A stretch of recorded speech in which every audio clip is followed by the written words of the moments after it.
Francis, tell me what is PI planning in a simple terminology? All right, that's a great question, Aisha. When we talk about PI planning, we're talking about an event where we plan work for a specific sector. So PI, it's a sector that might either be 8 weeks, 10 weeks, 12 weeks, or whatsoever the organization decide. So PI planning in a standard way is a 2 days that is set aside for all the team members that will be working, different teams, not just one team, that will be collaborating within that specific program or within that specific Agile release train to come together, align to one vision, and plan the work that they are going to be completing within the PI sector. I hope that was easy though. Yeah, that was very easy, but you're an expert in this field.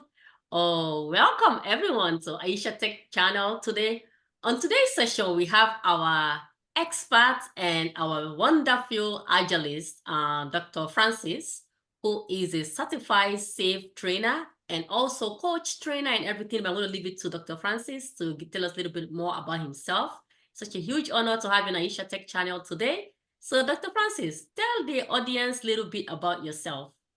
All right, Aisha, I'm super excited to be here and to actually contribute to a fantastic, great videos that you are doing online to help people learn. So I'm Dr. Francis Mbunya, and I would say an agilist, as you rightly said, but I'm also an author and so many other stuff. Now, my goal, I also kind of do videos and also train on Save, on Agile. Aside that, also I do book coaching. Aside that, also I do personal development and career development, whole lot of stuff around me.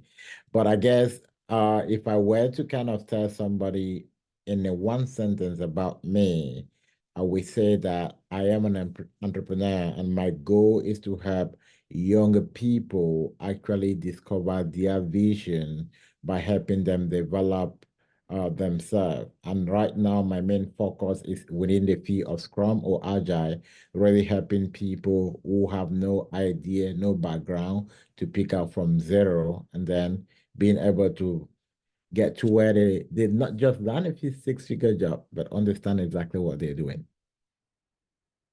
Wonderful. Very, very well explained, Dr. Francis. Dr. Francis, you did such a wonderful job telling about yourself. And fun fact about me and Dr. Francis, right? So I actually got my SAFe certificate from Dr. Francis class, right? And a lot of my students always still go to Dr. Francis to get a SAFe class, and everyone always have wonderful things to say about that class. And as we continue on today, you're going to tell us a little bit more about your program and everything at the end of this session. But if you have not yet subscribed to Aisha Tech channel, right now is the time to subscribe to this channel, because we're going to be doing a lot of series on interview and bringing in a lot of experts like Dr. Francis and others that have been coming here. So follow this channel so you don't miss any one of them. All right, so Dr. Francis, what is an art, right? Because sometimes you hear this a lot of terminology around SAFe, because recently they just made a whole changes again with SAFe terminologies. Myself, I have to keep up. But what would you call it? What is an art, right? Okay, that's a great question. Now, ART, which is ART, stand for Agile Release Train. Now, with the way I explain this, I would say imagine a train. A train has like several wagons, and these wagons can be separated into individual train. So an ART, it's several Scrum team coming together to focus on one common vision. And when they come together with their leaders, with the program managers, with the architects, and with the business owners.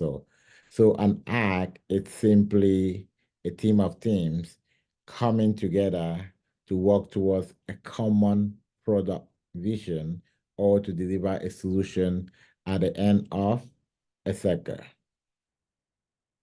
Alternatively, we can also look at an ad as a team of teams coming together to deliver a value stream. Interesting that you said that value stream. And I like that you mentioned value stream because sometimes you hear a lot of people mix between the difference between an art and a value stream. So what is the difference between an art and value stream, and what hierarchy would you put an art to a value stream? Okay, so an ad implement a value stream, right? So the ad simply is the team, the people. The value stream focus on the product. I'll give you an example. Let's say I decide to, for some reason, dye my hair purple, right? Now, I'll need several products to do that. I'll need a hair dye. I will need, let's say, maybe a softener. I will need maybe conditioner. I will need maybe the type of shampoo or oil that is going to give me that texture and that look at the end. Now, these are all different products, but then I need to combine all of them to give me a solution. Right. So an ad, let's say that I have different these different products are supplied by different company. When all of this company or when all of this team come together to make sure that at the end of the day I can get purple hair, we call that an ad because there's collaboration, there's dependency, they come with all of that. Now, when we talk about value stream, it simply means that how will I be able, what is the process from start to end for me to be able to pull value on what they are doing? Now, a value stream might contain multiple products, or a value stream might just have one product. I'll give you a really practical example in a tech world. Let's say that you want to apply for a loan or a mortgage loan in a bank. A value stream will simply mean from start to end. What is the process? What is going to make you start thinking about I need a loan? When you think about that, what is the first step? Is it to do an application? Is it to check your credit? Is it to apply? When you apply, what are the different processes that we need to go through until when that loan is matured, until when you start paying? That every process from start to end, it's a value stream. Now, when we talk about value stream, we talk about operational value stream and developmental value stream. Now, I just spoke about the loan processing. All what we see is the operational value stream. Oh, I go to the portal, apply, I'm waiting for the next step from an appraiser from the bank. It's operational. We're dealing with getting the product out. But that those are the background that are building those systems so that they can now become functional, right? Those are development value stream. So, and that's where the whole concept of Scrum come in, or this whole concept of Scrum Master come in, where you're able to facilitate this collaboration between those who are building the product and bringing those who are on the operation side from during your review to be able to deliver the product effectively. I know I said a lot of things though, but maybe you'll try to No, sum. no, that's very well explained. Because there's a lot of people that join the channel, and we have different people learning level. And I don't think we've ever talked about value stream in this channel. And I'm actually very happy that you're being so detailed and describing the difference. Because sometimes people always mix those two up around art and value stream. Because you can still work in an environment where they don't practice safe and they still have the mindset of working in the value stream, where they Yeah. use OKR, and then they got the value teams and the value stream all the way down to using the product model, right? Yeah. And an art, So if I could explain a bit about that, that's very true, Aisha. yeah, Value stream is not equivalent to an art, right? exactly, It simply exactly, means what product are we delivering, and we exactly. map out the process from start to end. The reason why we call it value stream Mhm, is because when we can see the process from end to end, mhm. we're able to identify where challenges are coming or where bottlenecks or delay are coming, and we can optimize the process. Yeah. And yesterday I was teaching a safe class, and I used an example to illustrate to my students. I said, if you have two streams that are running or flowing, what choice will you make to go to one of the stream compared to the other? So look, I'm going to look at this one is clean, they know that there and all of that. So, okay, we'll call that one that is clean, uh, good to look at as a value stream. It's pushing down value. We're making sure that everybody likes to go there. But this other one have trash, have so many stuff there. What happened? You're doing stuff, but then nobody's pulling value there. So that's the concept of the value stream from a non-technical perspective. Yeah, definitely, 100%. Yeah. So what should the Scrum Master know around working in safe environments when it comes to art, right? Can someone that just go in and get a PSM certificate and learn the regular Scrum Guide and the Agile Manifesto able Mhm. to work in an environment that's safe, where they practice detail heavy, safe, where they are part of an Agile release stream? How can a Scrum Master be successful in such environments? All right, so when you start watching one of the first safe video, I love a sentence one of the lady used, like in our first implementation, we're all running around like headless chickens. That's not the experience that person will get. But Huh?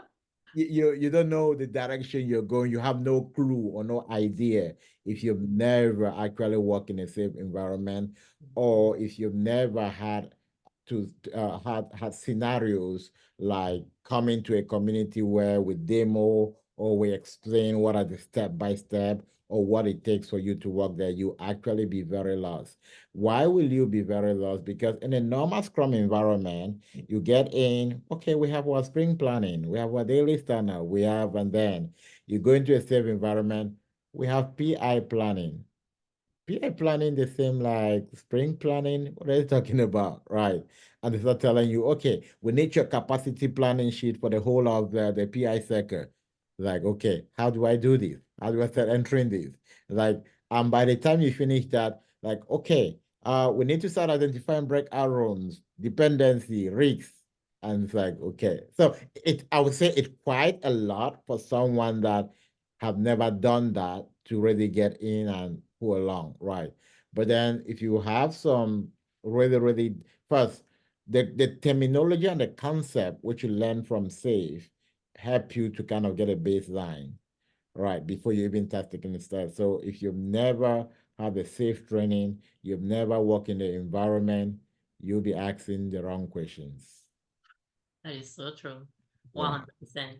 So when it comes about now, let's talk about a little bit on about PI planning because I know a lot of time people and it's interesting. My video on PI planning have like the highest view on my channel because I think whenever it's time for the team to go back into the PI planning states, people want to go back and refresh their memory and all of that. So what is the difference between a PI and PI planning for our new P Scrum Masters to know? Okay. So PI, it's currently we call it planning interval. Previously used to be program increment, Yeah. and it's just a circle. I still don't understand all the new safe So terminology. PI is a I just circle. know the team coach, but the remaining, okay, that's so many changes for us to go memorize again. PI is just a circle. When I say we have having a PI, you can like, oh, what's the cadence of your PI? What's the circle of your PI? Right. So PI itself is just it gives you an idea of this time frame. Now, PI planning is a specific event within a PI. So PI planning now, it's what happened within the 2 days. We are planning for that circle. So the circle is PI. The planning now comes to tell you what you do in order to have work that will happen during the PI. Very, very well answered, Dr. Francis. So, by the way, if you have not yet subscribed to Aisha Tech, right now is the time for you to do so, to like and subscribe to this channel so we can bring more people like expert like Dr. Francis to the channel. People are taking their time to come in here. All we ask for is for you to subscribe to this channel, comment down below, follow Safe Chat Room, comment down below, follow Safe Chat Room. That will tell me that you're actually participating. And I'm saying Safe Chat Room because that's Dr. Francis' YouTube channel so that I can also alert you all and others too to follow Dr. Francis' channel. Dr. Francis share a lot of wonderful videos in his channel. So just comment down below, safe chat room, and that will let me know that you are actually engaged, participating, and that also will help the video. So thank you for that.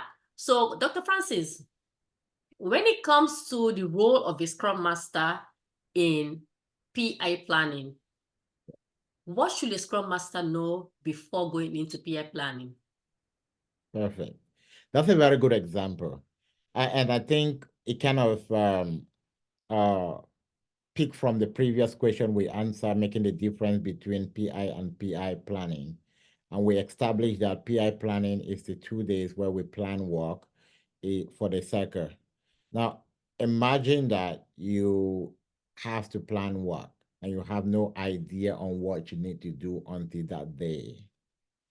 You're going to be very confused. So now this get to tell you that prior to the PI planning, or what you need to know before the PI planning. Number one, you need to know what's the objective. Why are we even coming together? Why don't I just sit in my team and plan my work? Why are you bringing me up to this space? The reason is because the solution that you're building engage multiple teams. So when you come together, you will need to find out which are the other teams you're collaborating with, and you find an opportunity to strike a first conversation so that your subsequent conversation will be easier. So prior to PI planning, the first thing you want to know is find a way to have an expectation. And how do we know that? Normally, the PO should have really good relationship with the product management, and the Scrum Master should have good relationship with the ROTE. So with these two combination and collaboration, you can be able to have an idea of what are the expectation for the upcoming PI. And when you know the expectation, you take out some time with your team and you talk about some of this expectation. Oh, this is expected from us. Do we think it's something we can do? Are there some concerns? Do we think we're carrying over too much work that we'll not be able to take out? So that communication to the art team are those who are actually doing the pre-planning in the actual, which include the ROTE, the program management, and system architect.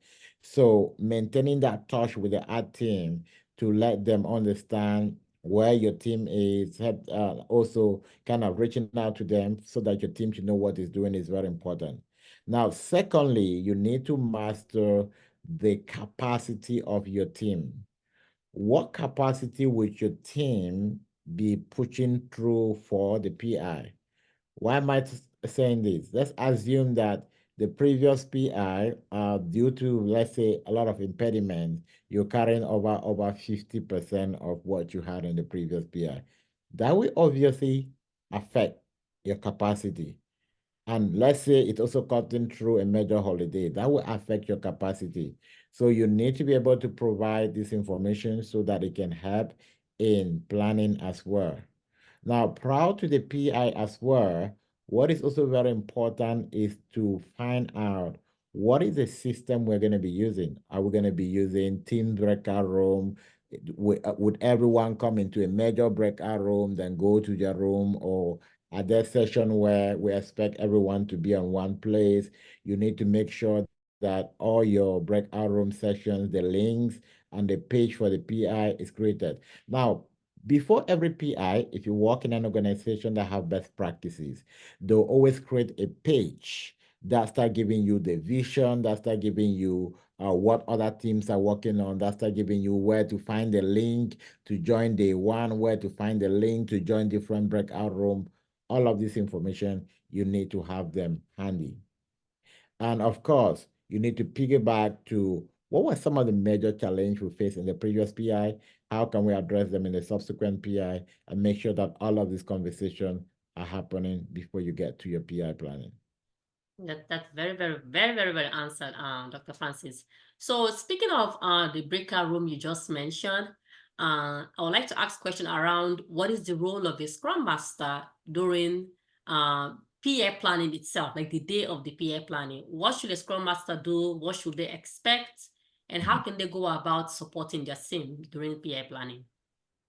Great. So during PI planning, we have two major days, like day one and day two.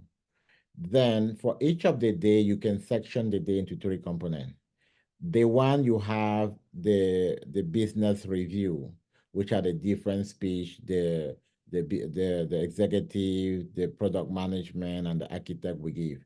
Then the second component is going to be the planning component, which involve heavily the team. The third component will be the management and review component that involve more of the management. Now, the role of a Scrum Master, number one, the reason why you should pay attention to the business overview is to be able to capture what are the expectations in terms of goals, in terms of innovation, very important. Now, where the Scrum Master will be heavily engaged will be when we are actually planning the futures into story. Breakout room one in day one.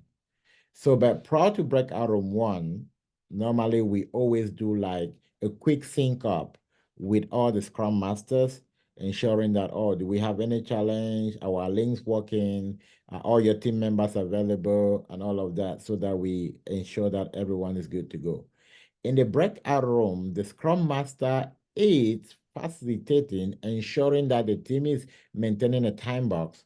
Why? Because we don't have the whole days to plan.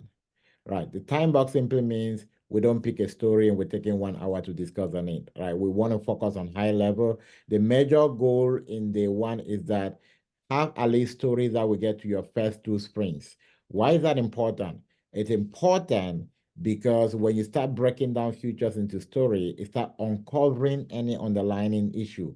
Now you can be able to like, oh, this story require me to connect to the MuleSoft team. This story require me to connect to the Snowflake team. This story require me to link up with security or compliance department. So you start mapping out all of this dependency. The team is mapping out, not you, the Scrum Master. You, the Scrum Master, you're making sure that the team is mapping out, right? And you're making sure that the conversation is happening to like ask the availability and other stuff. These if they get to some technicality that you definitely don't understand, ask a dev team member to be the one to lead the conversation, right? But the simple ones like asking when team B is committing to this story so that I know where to plan, you don't need technicality in that, right? So we're identifying the risks. Risks to be like, okay, we have a story that require us to connect with CDO or the CDO office. And the CDO office have an average response time of 4 weeks. So this is high risk that we might not get to deliver on time, right? So those are the reason why you start identifying the stuff and you start breaking them down. So day two, and now at the end of day one, what we expect from every team, which is the role of a Scrum Master, because you're the person in charge of performance. You expect that your team should have at least have a draft plan of what they are going to be doing during the PI cycle, have identified the risks, have their capacity fully planned, understanding who will be taking vacation, having their load and their capacity. Now, the capacity and the load, which is kind of also a differentiation in that, but a very quick differentiation is that, let's say I'm available for 8 days, but I can only take work for 7 days. Why? Because I'm leaving 1 day for other unforeseen. So my load is actually the work that I'm gonna take, but my capacity is my full availability. So understanding all of those differences is also very important. And at the end of the day, you make sure that you are communicating all of these risks and dependency, not just when management review will happen at the end of day one, but immediately identify them, make sure you start communicating, you start talking with the ROTE. If there need to be some escalation, all of this conversation is happening. Now, we move to day two, which is after the management have done their review in day one and day two, they give feedback, maybe like, oh, we're taking this off your plate and we're replacing it with this because it's like really very urgent. Now we need to go back based on the feedback from management and still try to reprioritize again how we're going to deliver work. Maybe because they add a new scope, we need now to find a new dependencies coming up, which might bring up another new rigs, which is why we wait until the second day to start resolving roaming rigs and all of that. Yeah, but the Scrum Master in a nutshell simply ensure that the team is building what they can commit to. The team is pointing out all risks, all dependency, and facilitating that and making sure that they are resolved on time. And the team finally, and also protecting the team from stakeholders so that they don't push them to commit much.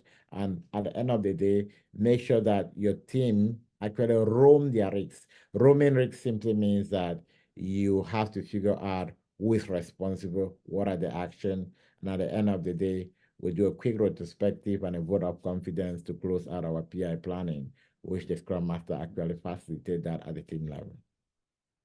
Very well answered, Dr. Francis. So I really want to touch on load because that have been like a big controversy out there when it comes to the concept of doing PI planning.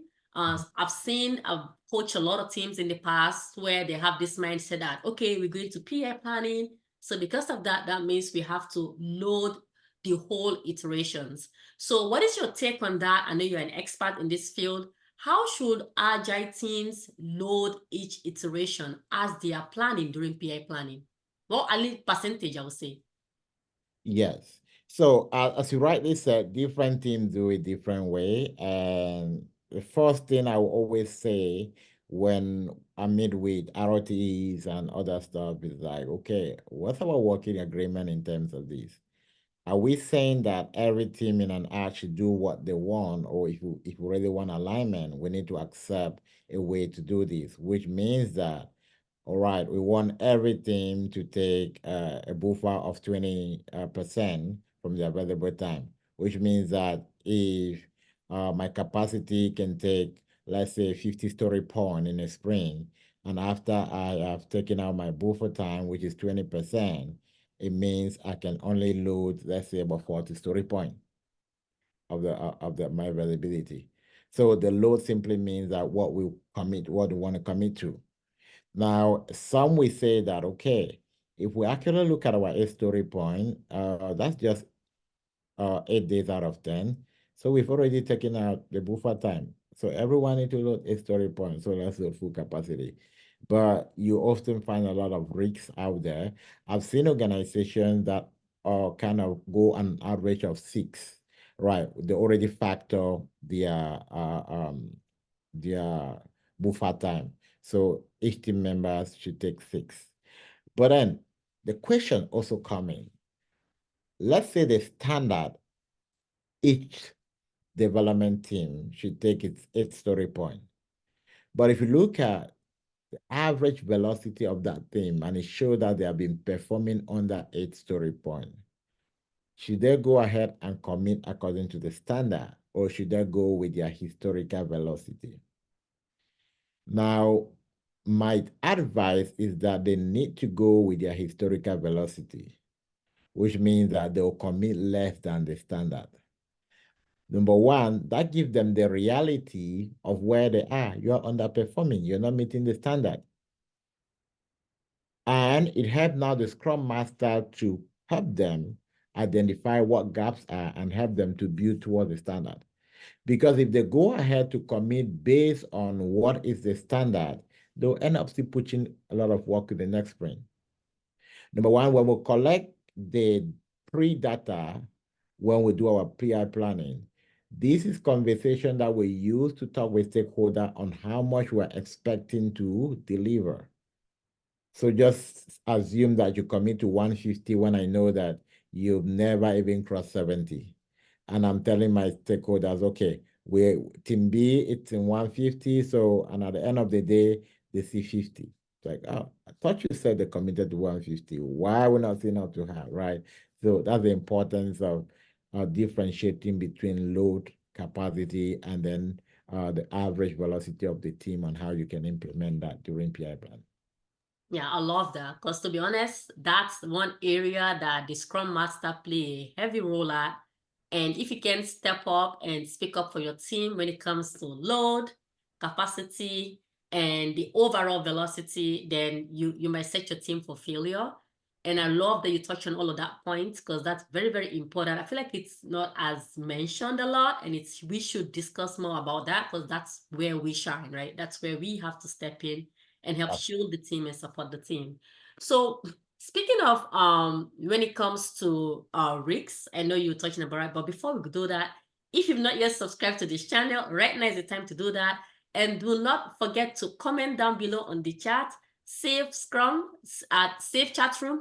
You don't fancy this name, right? It's Save Chat Room. Comment in Save Chat Room on the chat so I know that you are actually very, very listening and you're involved in the whole session. And do that, right? So we can continue this series. So yeah, so going back to you, Dr. Francis. So when it comes to risks, right? I know you already touched on the ROM, like doing all of those with the team, and you touched on very detailed dependency. I think we can skip dependency.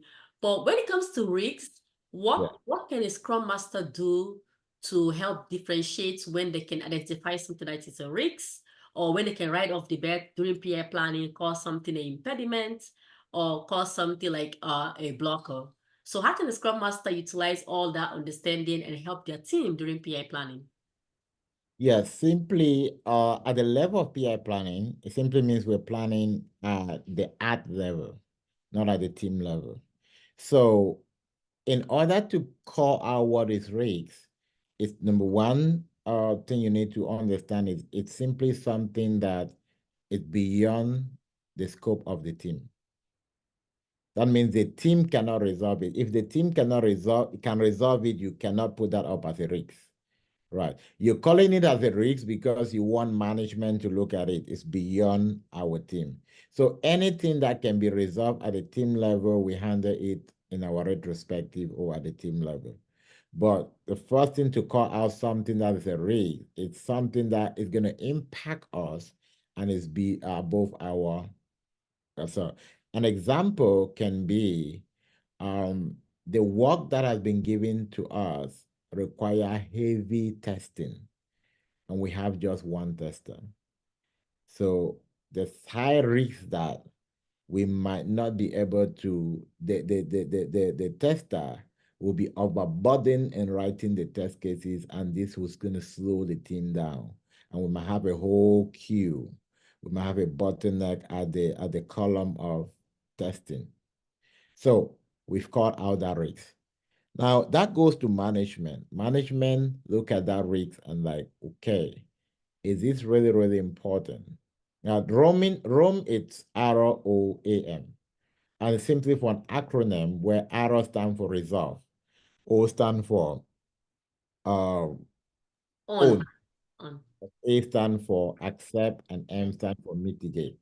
Mhm. So when we take that risk to management, management will review that risk and make a decision if they want to resolve it, they want to own it, they want to accept it, and they want to mitigate it. Now, what is a scenario where they can resolve it? They can like, okay, we are going to send one other tester to your team to solve that problem. What happened? They resolve it. Now, if they own it, they can say, okay, we have noted this and give us 2 weeks to work on this. So they own it. Right. They can accept it like we don't have any extra capacity. There's nothing more we can do. So you deal with it the way you want to deal with it. So we know you've pointed it out, but right now there's nothing we can do. They've accepted any outcome. Mitigation can be okay. Can you let your tester train one of the developer to also write test cases, or can the product owner also come in and support the writing of test cases so that it can fill the gap? Now, the product owner is not normally supposed to write that, but we are trying to mitigate that risk by helping them extend to another function in order to do that. So the way you identify risks is simply anything that can impact your delivery that you cannot control at the team level. Another example would be, let's say that a lot of the work that we're going to do cut across a major holiday.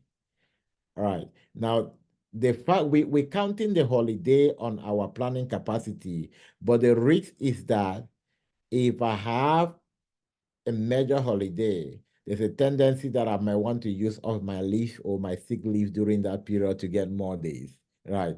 although is not yet preview, but there's high potential that issue might easily come up and more people might take vacation. Yeah, very, very well said. I'm so glad that you detailedly in simple terminology explain the room, because I feel like there's a lot of Scrum Masters don't focus too much on that. And I think it's very, very important for us also to understand that, because we can better able to give coaching around that and also give some suggestion as team are having these discussions, right? And that's really good. And before we end, Dr. Francis, I want us to end with retro. What do you think, or when should a Scrum team or a Scrum Master do retrospective during PI planning? Should they do retro within their team for PI planning, or should the team just do retro with the art? Yeah. Okay, that's a great question. Um, you want to always do internal retro. You want your team, you want to understand how your team feels because you're protecting your team. Now, within the art most often is gonna be from 70 people and above upward. Your responses are lost in the crowd. So you want to make sure that you do retrospective at the level of your team. And sometimes, sometime when we talk about retrospective, what really kind of limit a whole lot of teams, this is from my own personal opinion, personal observation, is the fact that we think about retrospective as an event. So we're waiting for a, that time box to go in and ask the team, oh, it's our retrospective day.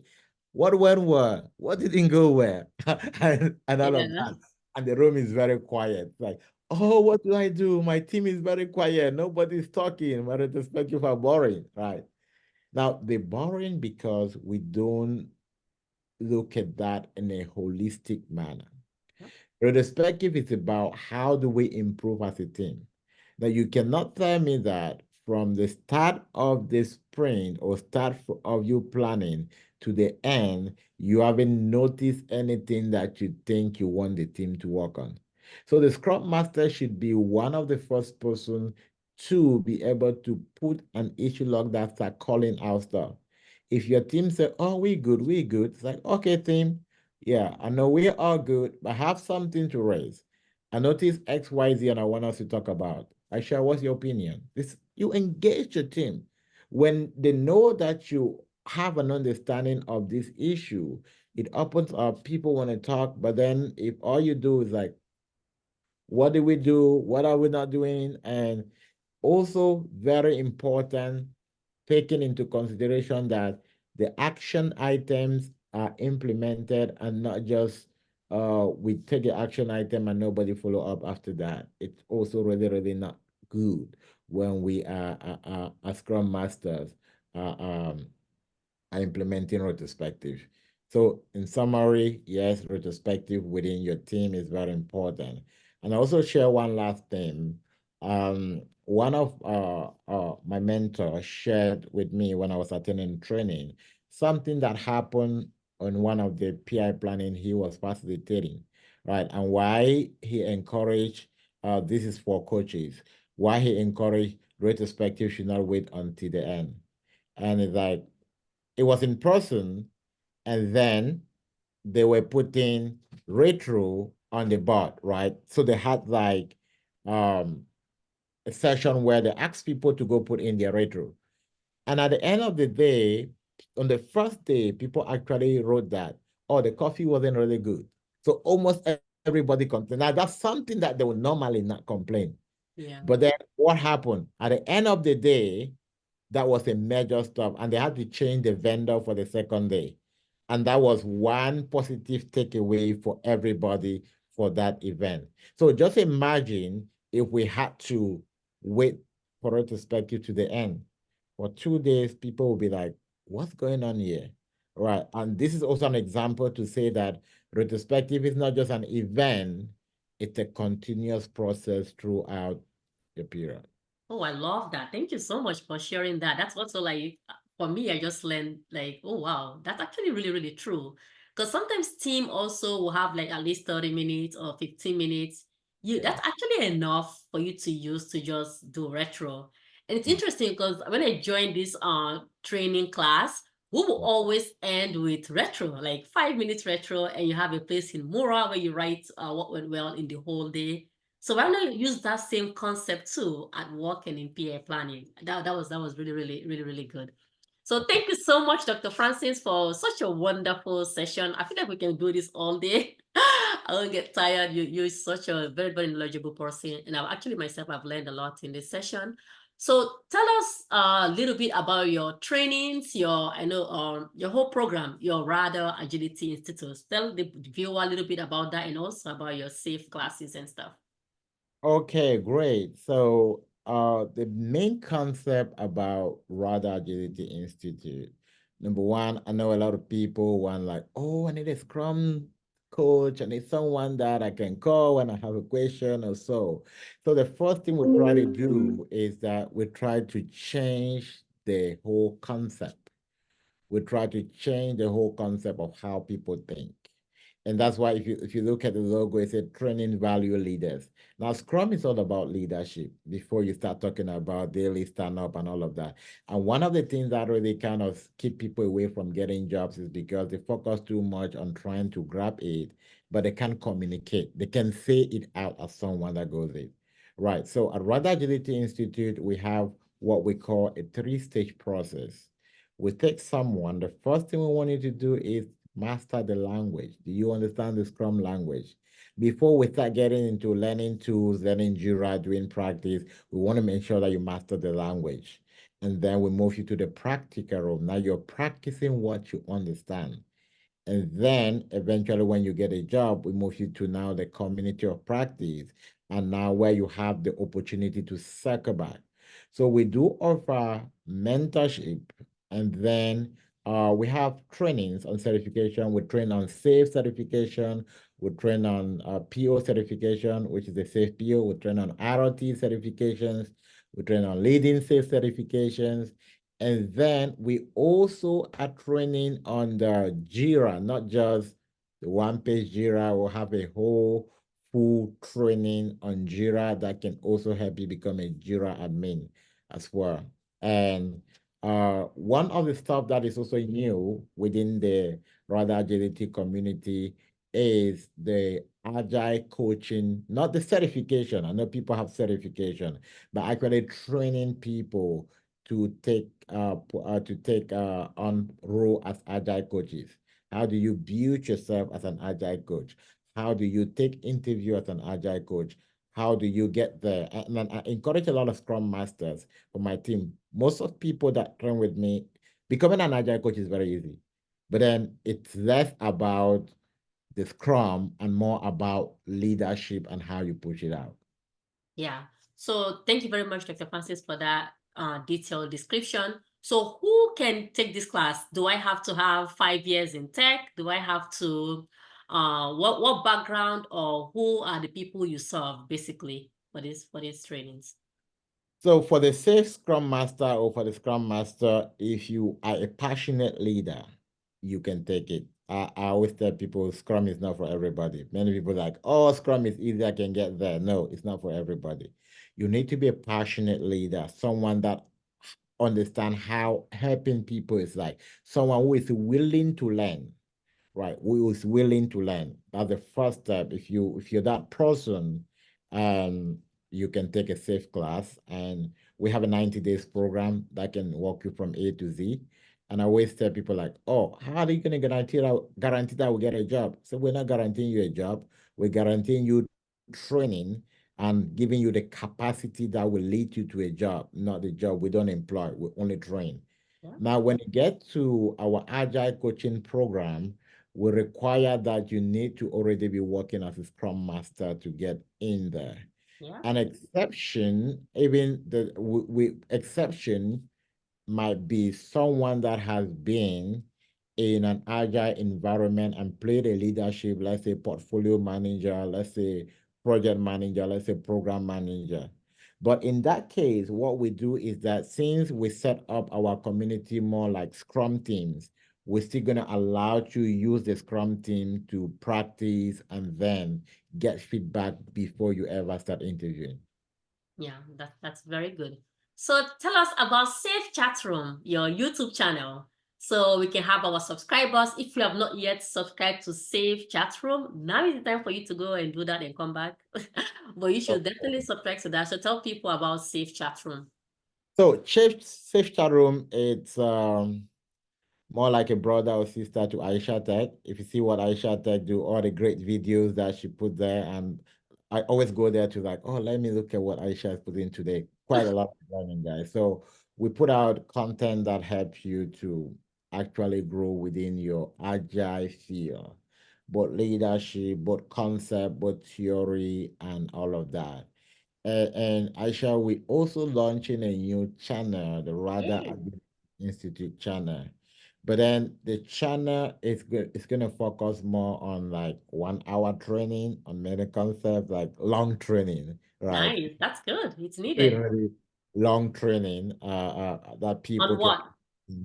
It's still on agile. It's going to be on business agility. We'll Business train agility. some concept, but it's going to be more on business agility and leadership as a whole.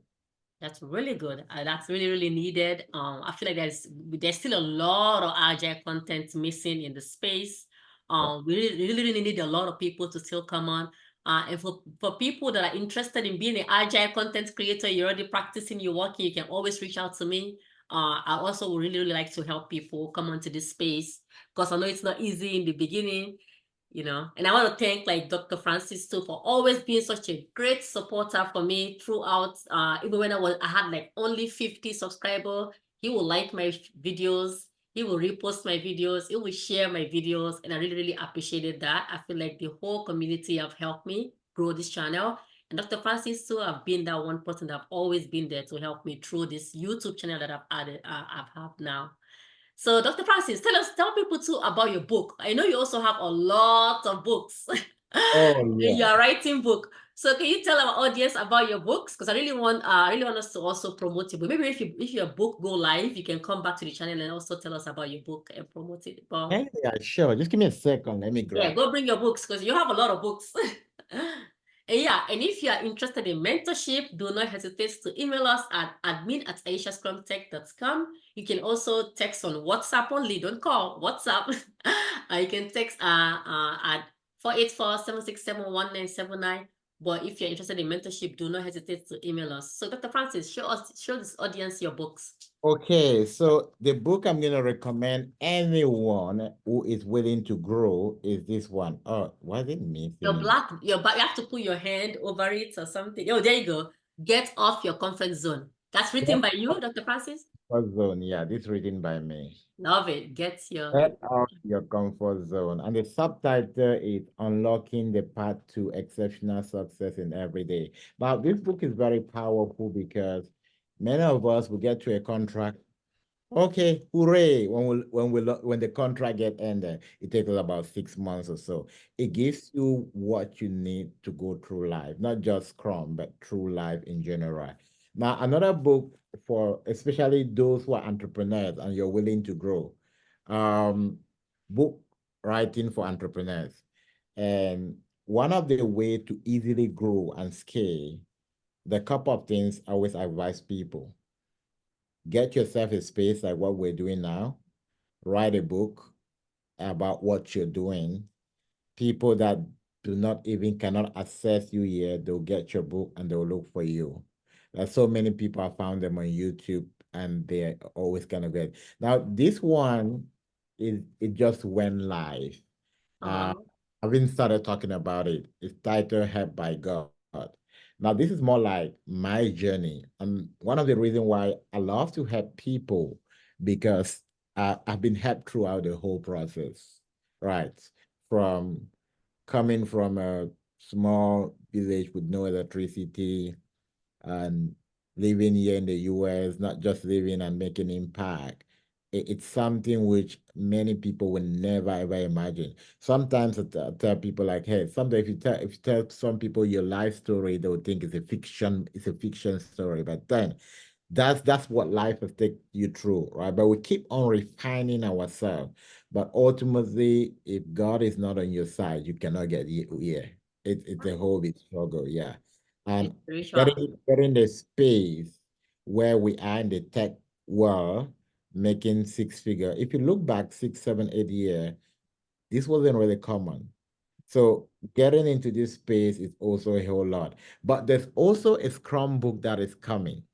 And I'm hoping it would be in the market by the end of this month. It's titled My Scrum Body. Look out for that book. Nice. I Body. like the name. Yeah, it's just like your companion at work. I want to run a retrospective. Oh, I don't know what to do. How should I start? Icebreaker. How should I document my action item? Everything, it's in that book. Oh, nice. Kind of train you. It start by training you the mindset. That's what many people miss. The mindset of a leader. If you don't have a mindset of a leader, even the Scrum event, they'll burn you out. Okay. Because Scrum is more about dealing with people and not running event. It's the Yeah. people that make the event. People leadership. Sometimes a difficult team member might make you just quit your job. Like, you know what? I'm done for the day. When you understand that leadership and how to navigate this event, how to communicate, you really stand out. So my Scrum Buddy comes in to help Scrum Master to achieve that goal with ease. Oh, love it. That's really, really interesting. And thank you so much for taking your time to be detailed and share all this book. Myself, I'm going to be looking out for some of them. And we can definitely link your book down below in this description so people can also access it through Amazon and buy the books. And also, Dr. Francis, how can people contact you? Email, phone number, call it out right now so people can have it. I'm also going to put Dr. Francis information on this video's description, his email, I will add the YouTube channel so you also can have access to it. And don't forget to comment Safe Chat Room, right? Don't forget to save at Safe Chat Room. Okay, if you put the at Safe Chat Room, I will know that you've stayed till this long, right? Oh, In the beginning, I said Safe Chat Room, right? So those people that will just go and type Safe Chat Room, I will know that you didn't watch the whole video. And people that put at Safe Chat Room, you are yeah. the real, true fan of Aisha Tech. And I know for sure you guys definitely stayed till last for this video. And Mr. Francis, go ahead, tell people your information so we can also have it recorded on the video. Okay, perfect. So I do text only. No call. Excellent. Yeah, so 740-400-9048. You can send me a text. And this is one thing I always advise people when they're sending text. Introduce your name. Hello, my name is Francis Mbunya, and I'm based in Dallas, Texas. I'm texting because I want to learn when your next safe class, or I want to find out more information about your safe class. I'm texting because I'm interested in the Agile coaching program and I need more information. Introduce yourself, your location, you get a quick feedback. Like, hey, I need information about this. Okay. And we need to go about 4 rounds for and back to get to that. So please get straight to your text. When you communicate like that, people understand that you value their time and you also value people's time as well. Right. It's very important. All right. Thank you, Dr. Francis. So before we end, what question do you have for me? I always end with that with all my guests. Okay, so actually, the question I have for you, what ignites your passion about Agile? And not just Agile. I've been following you on TikTok as well. And I've been very keen with your video, you My doing skincare. stuff, and I was like, what is it? Is it another style of scrumming or another type of agile? I really like to really understand that. Yeah, so naturally, I'm a people person, right? I love human. When some people, I don't like people, but no, me, I actually love people. Yeah. I just like you, how you were telling about your story, like you came from small village in Africa, and you came to the United States. I actually came from Africa to the United States as a refugee, right? So our country went through like a whole civil war, and we were like lucky to be chosen among like millions of people to be resettled to the United States. So that alone, I feel like I'm privileged, right? From getting that special luck. So I just from day one, I just naturally find myself with people. Even when I was young, it's interesting. Even when I was young in Africa, I've always been in a leadership position, like helping my community, helping friends, giving advice, coaching, training. It just didn't start right now, right? But I know my TikTok videos that I'm mixing with my myself, to be honest, I just like to be me. And me is just, there's not just one thing I do. I do like different things. And skincare is another thing that I'm very passionate about because I have degrees in health, like degrees. I have a psychology degree, I have a nursing degree.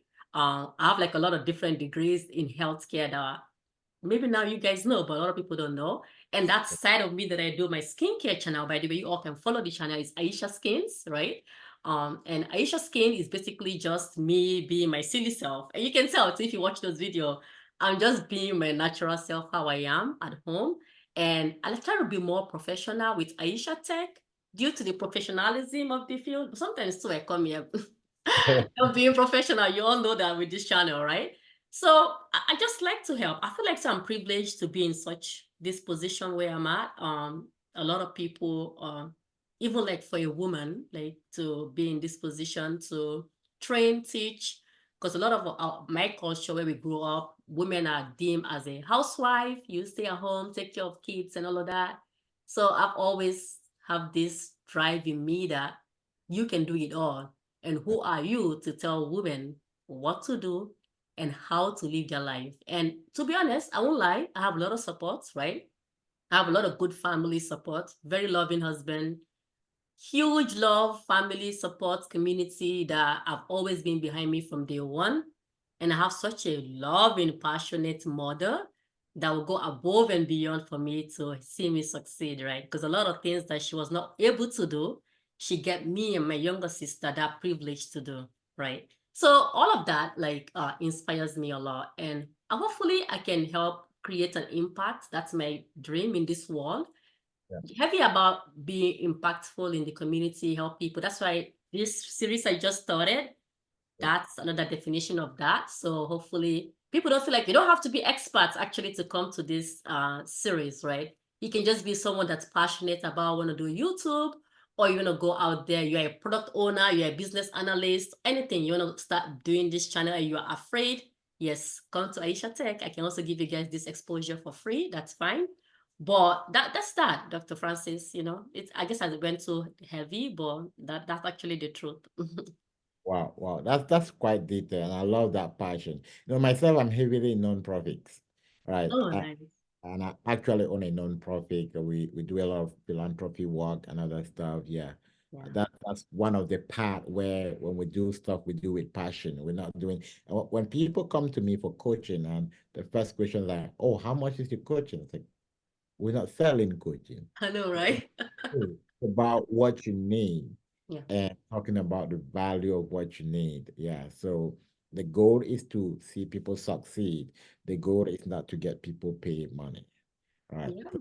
That is so, Thank you so very true. much for having me, Aisha. It's been a great time. Yeah, it's been a huge pleasure you having you in the channel. And then Yeah, thank you we're for joining. definitely gonna circle back, probably early next month or somewhere to talk about leadership. Actually, one of the Yeah. stuff that let's talk about in the Scrum feed Mhm. is how to navigate just being you. Many people focus so much on the learning Yeah. and without the leadership aspect. How do we keep this passion burning? What are some of the things we do? What are some of the sacrifices we have to make? What are some of the people we have to pay? Currently, right now, I'm going through training with how they call the International Coaching Foundation, Oh, right? I was going to start doing that too. The Yeah. ICF, right? Yeah, I'm going through ICF training, right? And it's not cheap, trust me. No, it's Now, not. this is stuff that people don't see. Yeah. And this is the leadership aspect of being someone that have the passion to push people. So we probably will circle back with another series on that and see how we can. Yes. All right. Thank you so much, everyone. And if you have not yet subscribed to Aisha Tech, now is the time for you to do so. And go and follow Dr. Francis Safe Chat Room YouTube channel. He has shared a lot of videos you want in. And thank you all for watching. See you all again next week in our next video.